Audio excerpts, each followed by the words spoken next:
तो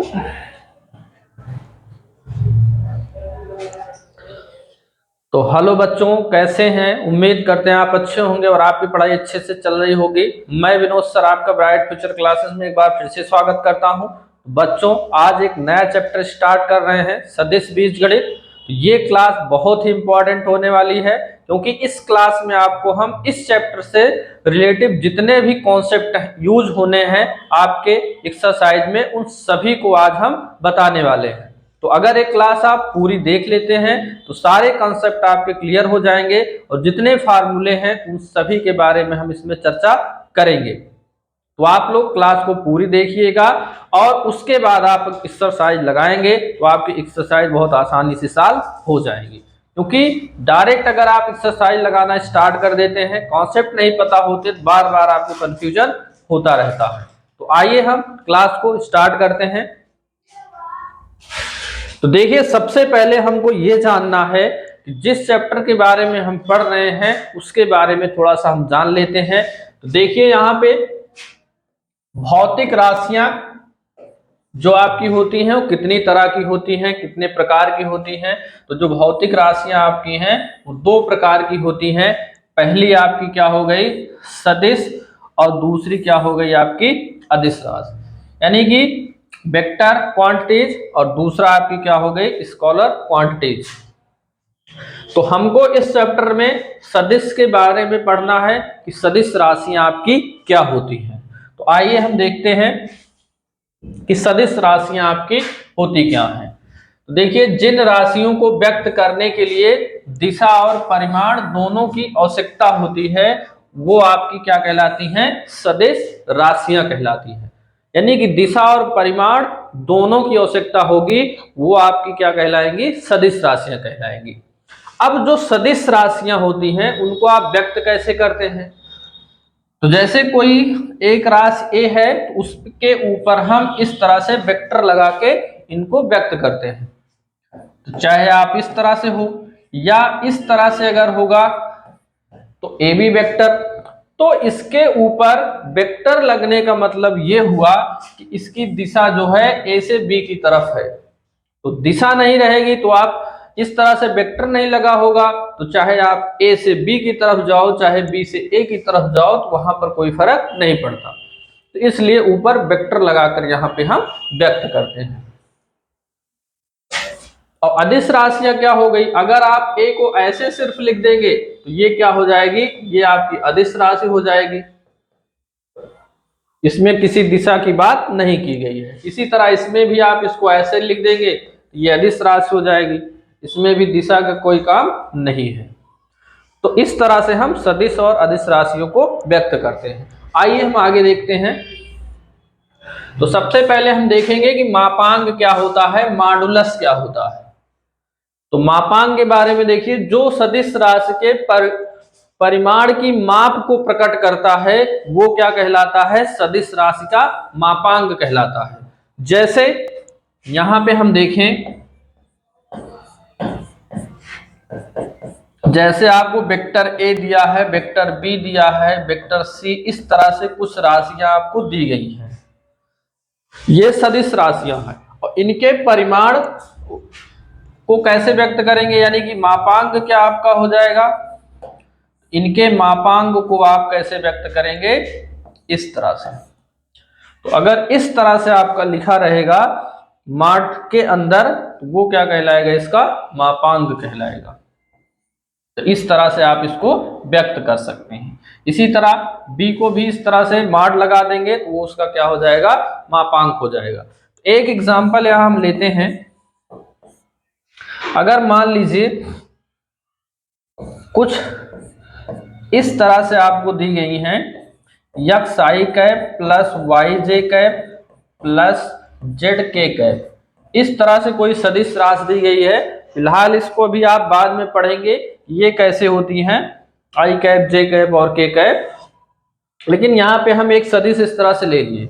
अगर इसका मापांक आपको बताना होगा तो मापांक आप कैसे बताएंगे, under root x square plus y square plus क्या हो जाएगा, जेड स्क्वायर। इस तरह से इसके मापांक को आप लोग निकाल सकते हैं। तो आइए हम आगे देखते हैं ये सदिशों के प्रकार, यानी जो सदिश होते हैं वो कितने प्रकार के होते हैं। तो सबसे पहला आपका क्या है, एकांक सदिश या एकक सदिश आपकी क्या होती है, या यूनिट वेक्टर आपका क्या होता है। तो इकाई मापांक वाला जो सदिश होता है वो एकांक सदिश कहलाता है।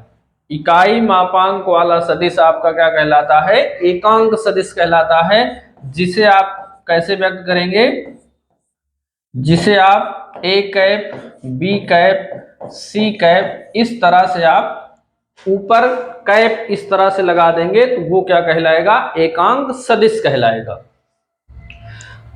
तो इसका एक फार्मूला होगा, फार्मूला क्या होगा, यदि ये वेक्टर ए एक सदिश है, तो वेक्टर एक कोई सदिश है, अगर इसका इकाई यानी एकांक सदिश अगर निकालना हो, ए कैप निकालना हो, तो उसको आप कैसे लिखेंगे, तो ए कैप बराबर आपका होता है vector A upon mod of vector ए। तो कोई भी सदिश दिया रहेगा उसका एकांक सदिश निकालने का ये फार्मूला होता है, इस तरह से आप इसको लिख सकते हैं। आइए अगला हम देखते हैं कि समान सदिश, अगला प्रकार है समान सदिश। इक्वल वेक्टर क्या होता है, यदि दो सदिशों के परिमाण तथा दिशाएं समान हो तो दोनों आपस में क्या कहलाते हैं, समान सदिश कहलाते हैं। यानी कि उसका दिशा भी समान रहे और उसका परिमाण भी समान रहे। मान लीजिए इस तरह से ये वेक्टर ए है और यहाँ पे वेक्टर बी है, तो इनकी दिशा भी समान है, दोनों के तीर एक तरफ लगे हैं, और इनका जो मॉड आप निकालेंगे अगर वो भी समान रहेगा तब वो दोनों क्या कहलाएंगे, समान सदिश कहलाएंगे। दूसरा आपका क्या है, समदिश सदिश। समदिश सदिश क्या होता है, जैसे नाम ही है कि दिशाएं समान हो, यदि सदिशों की दिशाएं समान हो वो क्या कहलाते हैं, समदिश सदिश कहलाते हैं। परिमाण समान ना हो, यानी कि इस तरह से वेक्टर ए और वेक्टर बी ये दिए हैं, इनकी दिशा तो समान है लेकिन इनका जो परिमाण है वो क्या है, समान नहीं है, ये आपके क्या कहलाएंगे, समदिश सदिश कहलाएंगे। अगला देखते हैं ऋण सदिश क्या होता है, निगेटिव वेक्टर क्या होता है। यदि सदिश का मापांक समान हो तथा दिशा विपरीत हो तो वो क्या कहलाता है, ऋण सदिश कहलाता है, निगेटिव वेक्टर कहलाता है। यानी कि मापांक समान हो, तो जैसे ये वेक्टर ए है और ये मान लीजिए वेक्टर बी है इस तरह से, तो दिशाएं इसकी तो समान नहीं है, तो दिशाएं किसी तरफ भी हो सकती हैं, तो ऐसे आपको हम दिखाए हैं, इधर ऊपर नीचे भी हो सकती हैं, तो दिशाएं उनकी समान नहीं है। लेकिन अगर हम इसका मॉड निकालें वो दोनों समान हो जाएंगे, तब कहलाएगा ऋण सदिश कहलाएगा। इसका देखिए शून्य सदिश यानी नल वेक्टर क्या होता है, जीरो वेक्टर क्या होता है, जिस सदिश का मापांक शून्य हो शून्य सदिश कहलाता है। यानी कि अगर कोई सदिश, यदि कोई सदिश इस तरह से यानी कि वेक्टर ए है और इसका मॉड निकाला जाए और वो कितना आ जाए, जीरो आ जाए, तब वो कहलाता है शून्य सदिश कहलाता है। आइए हम अगला देखते हैं प्रतिदिश सदिश। ये क्या है, यदि सदिशों की दिशाएं समान ना हो वो आपस में क्या कहलाते हैं, प्रतिदिश सदिश कहलाते हैं। यानी कि अलग अलग दिशाओं में हो, जैसे ये इधर हो गया या इस तरह से कुछ भी आपका हो गया, यानी कि दिशाएं उनकी समान ना हो तो वो क्या कहलाएंगे, प्रतिदिश सदिश कहलाएंगे। अगला देखिए सातवां, संरेखीय सदिश क्या कहलाता है। एक सरल रेखा में सभी सदिश संरेखीय सदिश कहलाते हैं। एक सरल रेखा इस तरह से है, उसमें सभी क्या कहलाएंगे, संरेखी। नोट पॉइंट में क्या है, जो संरेखी सदिश है उसका मापांक और दिशा उस पर निर्भर नहीं करता है, यानी कि कोई जरूरी नहीं है कि सभी की दिशा इधर भी हो। एक ही लाइन, एक ही सरल रेखा में होने चाहिए। हो सकता है इसकी दिशा इधर हो, फिर इसकी दिशा यहाँ पे मान लीजिए इसकी दिशा इधर कहीं हो, तो दिशा कोई मैटर नहीं करता है, और उनका परिणाम भी बराबर हो या ना हो वो भी उस पर निर्भर नहीं करता है। तो ये क्या कहलाएंगे, संरेखीय सदिश कहलाएंगे। ये स्थिर सदिश यानी पोजीशन वेक्टर क्या होता है, ये बहुत ही इंपॉर्टेंट है, यानी कि हर जगह यूज होता है स्थिर सदिश का। तो देखते हैं कि स्थिर सदिश होता क्या है। वह सदिश जो किसी स्थिर बिंदु के सापेक्ष किसी बिंदु की स्थिति को व्यक्त करता है स्थित सदिश कहलाता है। क्या बोला गया, वह सदिश जो किसी स्थिर बिंदु के सापेक्ष किसी बिंदु की स्थिति को व्यक्त करता है, यानी कि मान लीजिए यहां पे O है, ये है स्थिर बिंदु, ये स्थिर बिंदु है। क्या बोला, जो स्थिर बिंदु के सापेक्ष किसी बिंदु की स्थिति को व्यक्त करता है। एक बिंदु मान लीजिए यहां पे P ले लिए, तो ये जो स्थिर बिंदु है इसकी स्थिति को व्यक्त कर रहा है इस तरह से, उससे जो सदिश हमको मिलेगा यानी कि ओपी वेक्टर क्या है, P का स्थित सदिश है।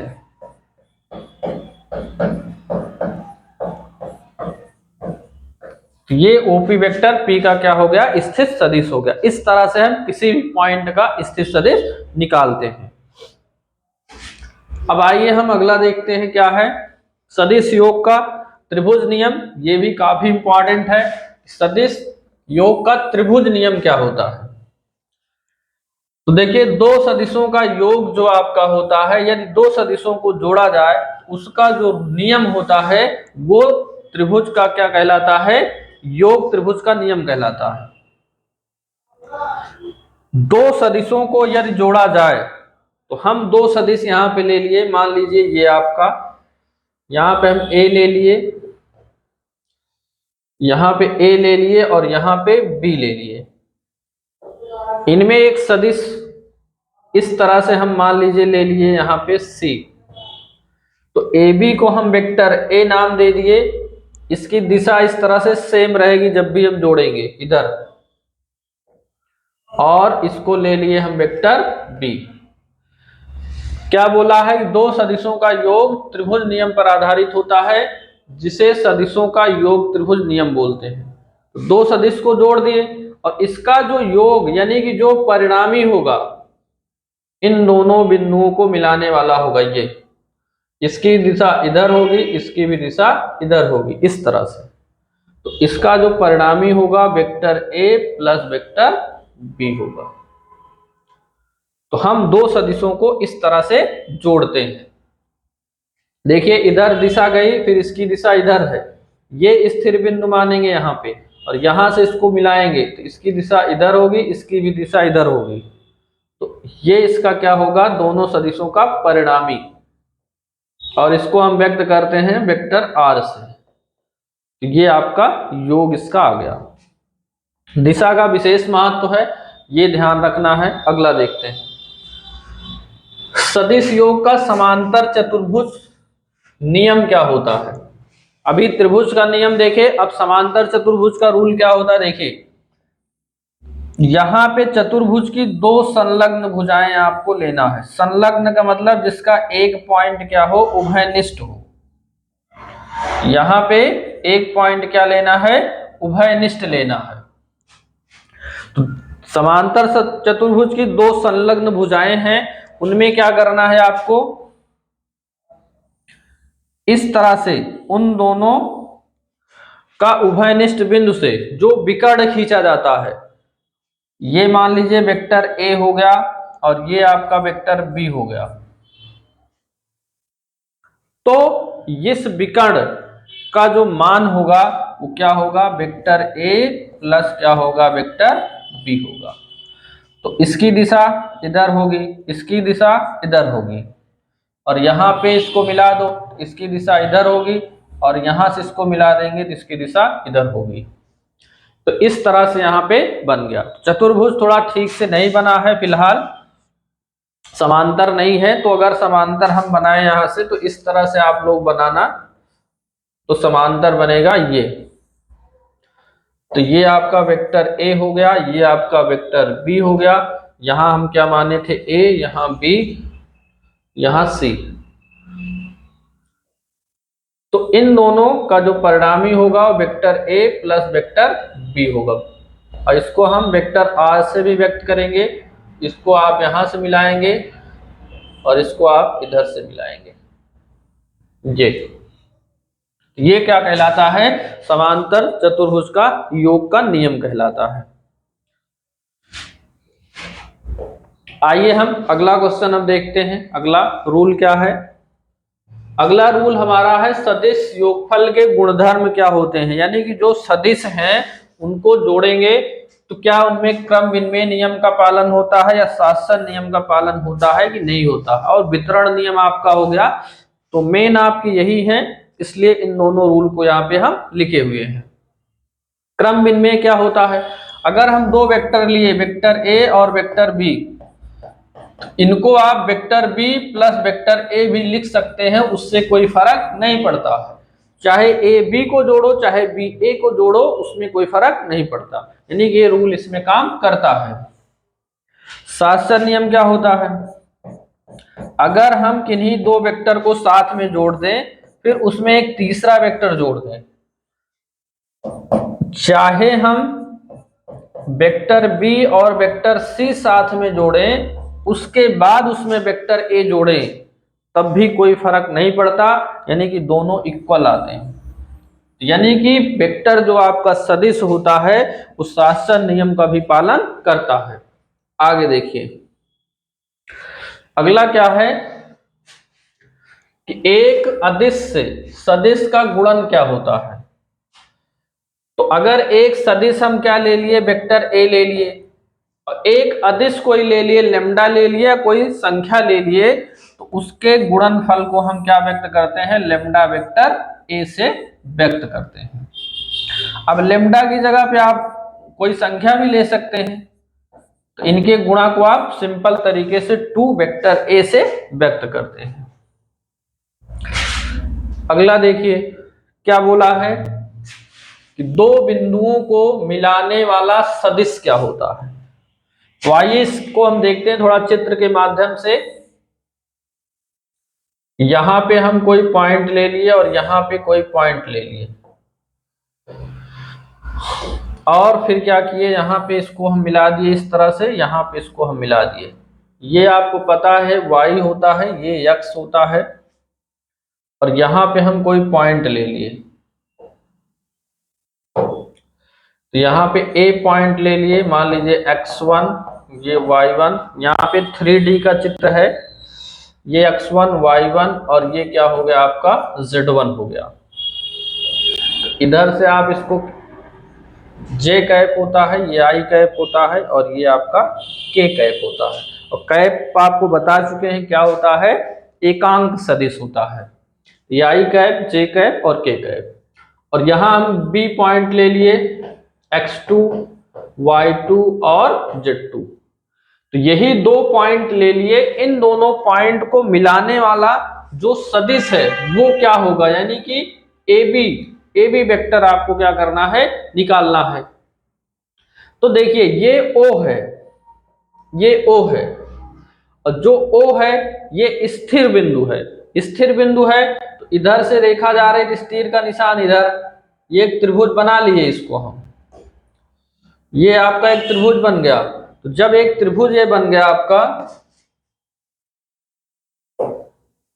ये आपका क्या बन गया, एक त्रिभुज बन गया, तो यहां से गया, इस तीर का निशान इधर हो गया ये, और फिर इस तीर का निशान इधर हो गया, इस तरह से। तो अब इसमें हम क्या लगाएंगे, सदिश योग का रूल लगाएंगे। तो थोड़ा सा सॉल्व करके आपको यहां दिखाते हैं। तो त्रिभुज ओ ए बी में त्रिभुज के योग नियम से,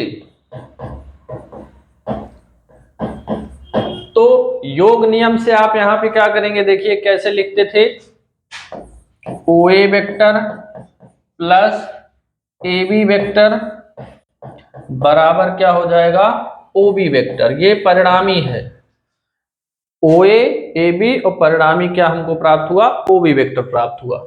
हमको निकालना क्या है, ए बी की वैल्यू निकालना है। तो ए बी वेक्टर बराबर ओ बी वेक्टर, ये इधर गया तो क्या हो गया, ओ ए वेक्टर हो गया।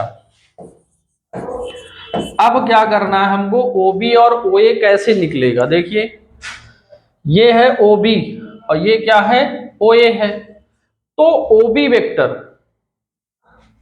भाई इस पॉइंट का स्थिर सदिश निकालना है, इस पॉइंट का स्थिर सदिश निकालना है इस स्थिर बिंदु के सापेक्ष, वही होता है ओ बी। तो वो क्या निकलेगा, हमको दिया हुआ है यहाँ पे x2i cap plus y2j cap plus क्या होगा z2k कैप निकलेगा, ओ बी वेक्टर का मान। और ओ ए का क्या निकलेगा, यहाँ पे हमको पॉइंट दिया है x1i cap plus y1 j cap plus z1k cap, इस तरह से निकलेगा।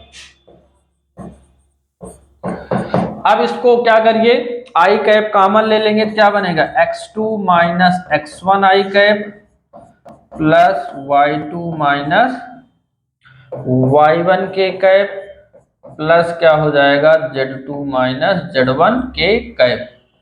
तो इस तरह से यहाँ पे जो AB है सदिश, उसको मिलाने वाला सदिश यहाँ पे मिल गया। इस तरह से आप लोग निकाल सकते हैं कि जब भी दो पॉइंट आपको दिया रहे तब उसका इस तरह से हम सदिश निकाल सकते हैं। अगर यहाँ पे मापांक आपको निकालना है तो पीछे भी मापांक आपको निकालना बता दिए हैं। तो चलिए आगे हम अब देखते हैं खंड सूत्र। एक आपका है अंतःविभाजन सूत्र, एक आपका है वाय विभाजन सूत्र। अंतःविभाजन वाय विभाजन आप 11th में भी पढ़ चुके हैं और 10th में भी पढ़ चुके हैं, लेकिन वहां सदिश नहीं होता था, किसी पॉइंट दिए गए होते थे। लेकिन यहाँ सदिश के रूप में, लेकिन हमको उसी से रिलेट करके इन फार्मूलेस को याद रखना है। देखिए पहला हम देखते हैं, इस तरह से कोई एक रेखा है, मान लीजिए कोई सदिश, यहाँ पे रेखा नहीं सदिश है ए बी, और यहां पे मान लीजिए हम मान लिए यम, अंतःविभाजन की बात कर रहा है तो कोई सदिश ए बी है इस तरह से, और उसको यम पॉइंट पे क्या कर रहा है, वो विभाजित कर रहा है। अब यहां पे कोई पॉइंट ले लिए ओ, ये स्थिर बिंदु हो गया, इसको यहां से मिला दो, इसको यहां से मिला दिए, इसको यहां से मिला दिए और इसको यहां से मिला दिए। इस तरह से हम क्या कर दिए, मिला दिए यहां पे इसको। तो कुछ इस तरह से आपका हो गया। तो ये जो यहां से यहां तक है ये कितना काटा है, यम काटा है। यहां से यहां तक जो भाग है वो कितना है, यन है। ये जो ओए, ओए आपका क्या हो गया, स्थित सदिश, और जो स्थित सदिश हुआ ये तीर का निशान आपका इधर होगा और ये इधर। तो ये जो स्थित सदिश आपका हुआ इसको हम क्या माने हैं, वेक्टर ए, और इसको क्या माने हम, वेक्टर बी माने हैं। ए का स्थित सदिश ये हो गया, बी का स्थित सदिश ये हो गया, ये यम इतना पार्ट और इतना पार्ट क्या हो गया, यन। आपको निकालना क्या है, ओ यम निकालना है। तो यहां पे हम क्या लिखेंगे, स्थित सदिश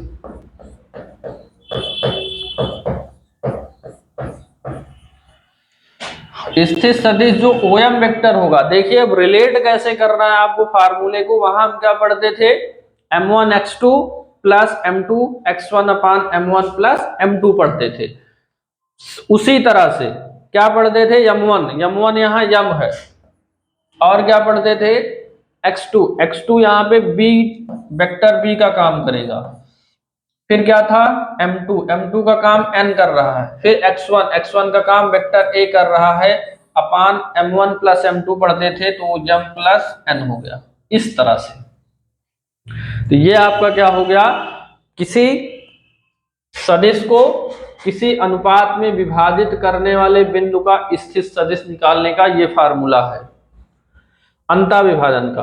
वाय विभाजन में देखिए क्या होता है, यहां से कोई एक रेखा लिए ए और बी, यहां पे मान लीजिए यम पॉइंट है, स्थित बिंदु ले लिए ओ, इसको यहां से मिला दिए, इसको यहां से मिला दिए, इसको यहां से मिला दिए। अब हमको क्या करना, देखिए यहां तक पूरी वैल्यू, ये पूरा यम हो गया, और ये हमारा क्या हो गया, एन हो गया। ये हमारा देखिए, ये हमारा क्या हो गया, वेक्टर ए हो गया, और ये हमारा क्या हो गया, वेक्टर बी हो गया। तो अब करना क्या, y विभाजित कर रहा, यानी कि रेखाखंड तो ए बी है, इसको y विभाजित बिंदु यम पे कर रहा है। यानी कि हमको क्या निकालना है, ये जो ओयम है, ये जो ओयम है, यानी कि y विभाजन यम पे कर रहा है, तो यम का स्थित सदिश निकालना है, तो यम का स्थित सदिश क्या हो जाएगा, ओयम हो जाएगा। तो स्थित सदिश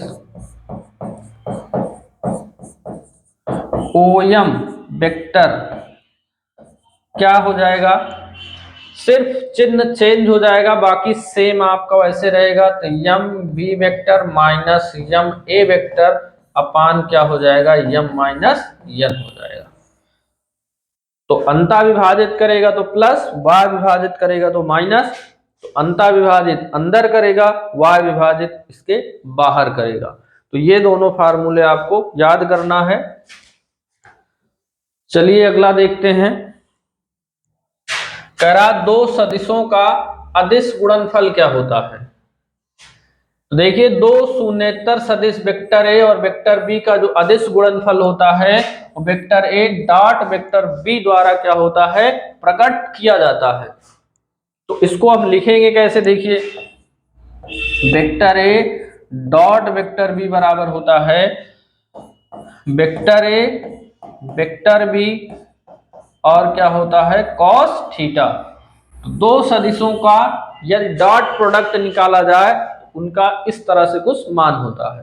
तो अगर यहाँ पे कॉस थीटा की वैल्यू निकाली जाए, अगर कॉस थीटा की वैल्यू निकाली जाए, तो vector A dot vector B upon mod of vector A mod of vector B. तो इस तरह से हम उनके बीच, जो दोनों सदिश हैं उनके बीच का कोण हम इस सूत्र से निकाल सकते हैं। तो आइए हम आगे देखते हैं। और एक बात यहाँ पे और ध्यान देना है, इसी में नंबर 1 पॉइंट हम लिख लेते हैं। यदि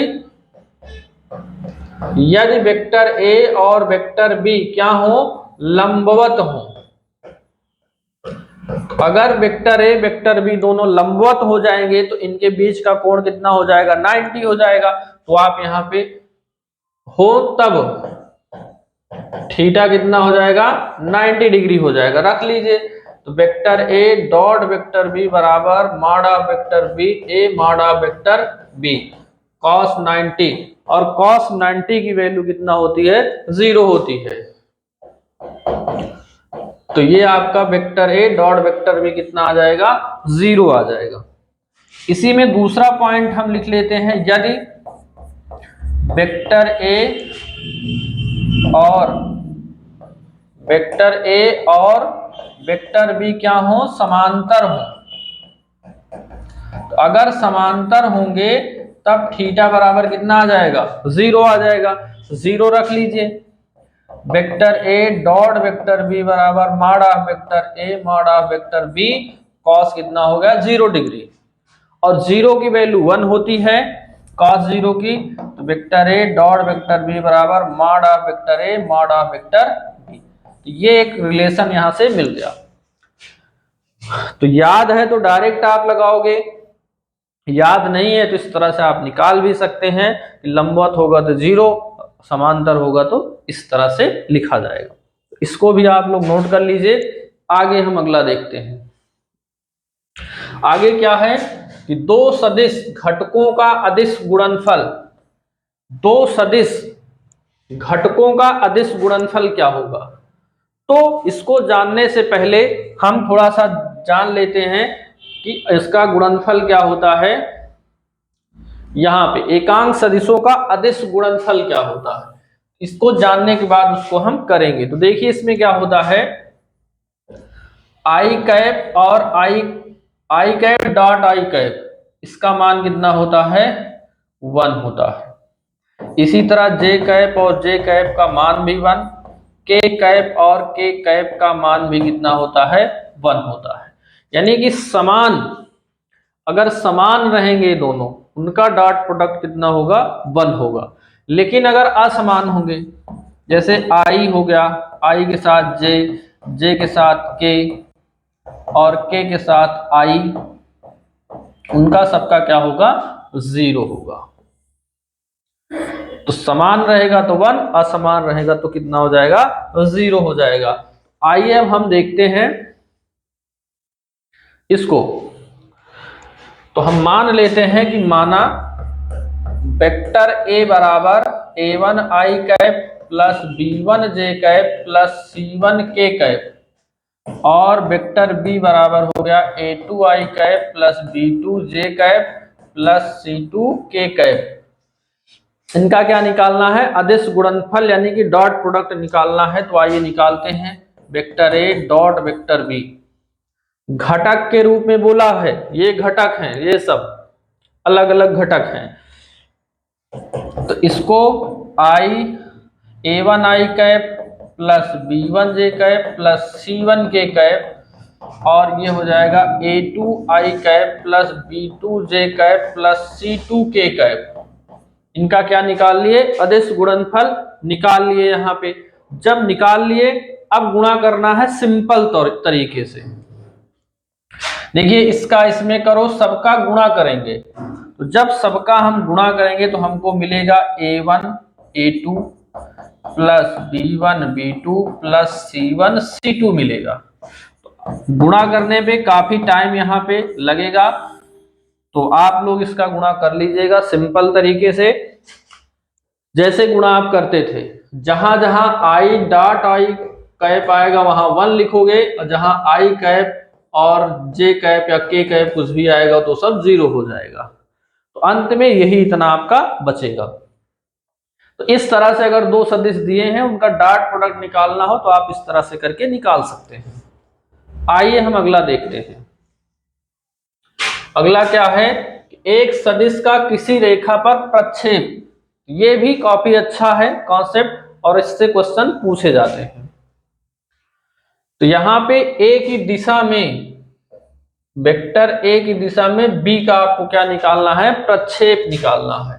तो ये आपका क्या हो जाएगा, वेक्टर ए डॉट वेक्टर बी, जिसका प्रक्षेप निकालना है उसका मान नीचे लिखा जाएगा। ये मान वेक्टर बी हो जाएगा। और इसमें बी की दिशा में ए का प्रक्षेप निकालना है। तो ए का प्रक्षेप निकालना है तो ऊपर सेम रहेगा, वेक्टर ए डॉट वेक्टर बी, नीचे आपका हो जाएगा वेक्टर ए। तो ये प्रक्षेप निकालने का आपका फार्मूला हो गया। आगे देखते हैं। आगे क्या है कि दो सदिशों के समांतर होने का प्रतिबंध और दो सदिशों के लंबवत होने का प्रतिबंध क्या है। तो देखिए यहां पे अगर एक सदिश आप यहां पे ले लिए, वेक्टर ए बराबर a1 आई कैप प्लस b1 जे कैप प्लस c1 के कैप, और यहां पे ले लिए वेक्टर बी बराबर a2 आई कैप प्लस b2 जे कैप प्लस c2 के कैप। तो अगर ये दोनों समांतर होंगे तो इनका रेशियो a1 अपान a2 बराबर b1 अपान b2 C1 अपान C2 क्या होगा, इक्वल होगा। तो अगर ये दोनों क्या होंगे, समांतर होंगे, तो ये हो जाएगा। अगर ये दोनों लंबवत होंगे तब क्या होगा, देखिए A1 A2 plus B1 B2 plus C1 C2 is equal to क्या हो जाएगा, 0 हो जाएगा। तो लंबवत होगा तो ये, समांतर होगा तो ये होगा। इसको भी आप लोग नोट कर लीजिए। आइए हम ये तो देख ही चुके हैं, अगला देखते हैं। तो सदिश गुणन, सदिश गुणन क्या होता है या बज्र गुणन क्या होता है, उसके बारे में हम देखते हैं। क्रॉस प्रोडक्ट, दो शून्यतर सदिश वेक्टर ए और वेक्टर बी का जो सदिश गुणनफल होता है वो वेक्टर ए क्रॉस वेक्टर बी से व्यक्त किया जाता है। तो आइए देखते हैं यहां पे हम वेक्टर ए क्रॉस वेक्टर बी, इसको हम कैसे लिखते हैं, mod of vector A mod of vector b, और क्या होता है साइन थीटा एन कैप, और एन कैप क्या होता है, एकांक सदिश होता है। जहां आपका एन कैप क्या होता है, एकांक सदिश कहलाता है, एकांक लंबवत सदिश, एकांक लंबवत सदिश होता है। तो यहां पे इस तरह से इनके क्रॉस प्रोडक्ट को निकाला जाता है। यहां से अगर आपको साइन थीटा निकालना हो तो वेक्टर ए क्रॉस वेक्टर बी अपान क्या हो जाएगा, mod of vector A mod of vector B. इस स्थिति में जो एन कैप है उसकी वैल्यू कितना हो जाएगी, 1 हो जाएगी, जब एंगल आप यहां पे निकालेंगे तो वैसे भी आप जानते हैं कि एन कैप इकाई सदिश एक इसकी वैल्यू होती है। आइए हम अगला, और एक बात, यहां पे आप ए क्रॉस बी आप निकालेंगे कैसे, तो यदि वेक्टर ए आपको दिया है A1 i cap plus B1 j cap plus C1 k cap, और वेक्टर बी आपको दिया है A2 i cap plus B2 j cap plus C2 k cap, इस तरह से दो सदिश आपको दिए गए हों तो क्रॉस आप कैसे निकालेंगे, तो वेक्टर ए क्रॉस वेक्टर बी बराबर यहां i कैप, यहां j कैप, यहां k कैप। जिस तरह से आप सारणिक का मान निकालते हैं उसी तरह से आपको क्रॉस का मान निकालने हैं।